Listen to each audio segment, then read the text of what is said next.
Marvel VFX artists vote to unionize. Yay! Visual effects crews at Marvel Studios have voted to unionize. IATSE announced on Monday. A press release notes that a supermajority of Marvel's more than 50 worker crew has signed authorization cards indicating they wish to be represented in the International Alliance of Theatrical Stage Employees, or the IATSE. Congratulations! So they are unionizing and joining another pre-existing union. Quote, for almost half a century, workers in the virtual effects industry have been denied the same protections and benefits their co-workers and crewmates have relied upon since the beginning of the Hollywood film industry, said Mark Patch, VFX organizer for IATSE. In a statement announcing the filing, quote, this is a historic first step for VFX workers coming together with a collective voice demanding respect for the work they do. The unionization efforts marks the first time VFX professionals have banded together in such a fashion, as this segment of the industry has largely remained non-unionized.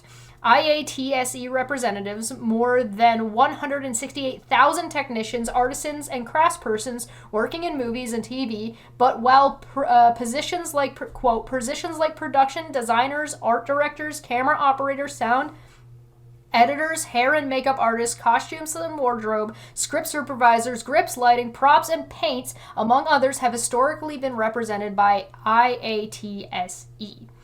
The release explains, workers in VFX classifications historically have not.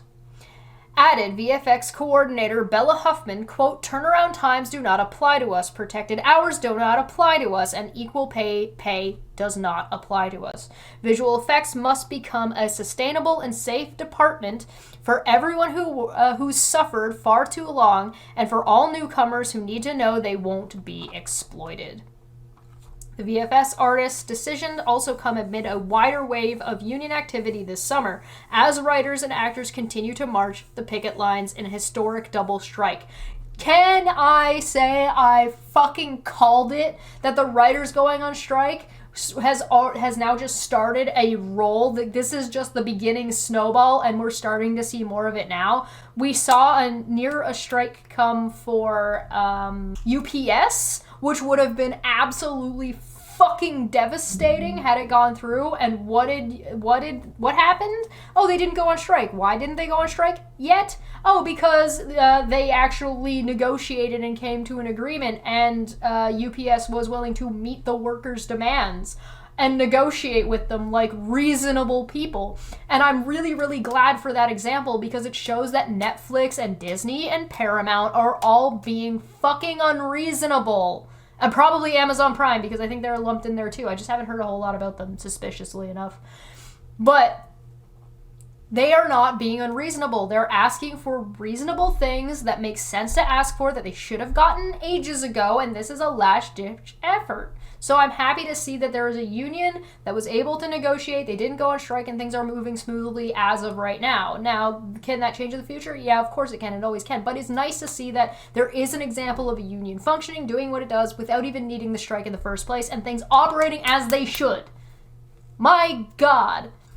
Quote, we are witnessing an unprecedented wave of solidarity that's breaking down old barriers in the industry and proving we're all in this fight together.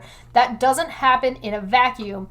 IATSE International President Matthew D. Loeb said of the vote's timing, quote, entertainment workers everywhere are sticking up for each other's rights. That's what our movement is all about. I congratulate these workers on taking this important step and using their collective voice, end quote. Marvel VFX artists have made headlines in recent months as the effects for recent film and TV projects, including Ant-Man and the Wasp, Quantumania, Thor Love and Thunder, She-Hulk, Attorney at Law, and Secret Invasion, have been met with criticism. Simultaneously, a wave of artists allegedly poor working conditions for Marvel projects. In a series of stories published across the internet, workers repeatedly complained about the studio's demanding post-production schedules, with concerns ranging from unrelenting overtime to chronic understaffing to the inability to avoid delivering substandard work due to consistently changing deadlines. How long until we see this start to affect the gaming industry?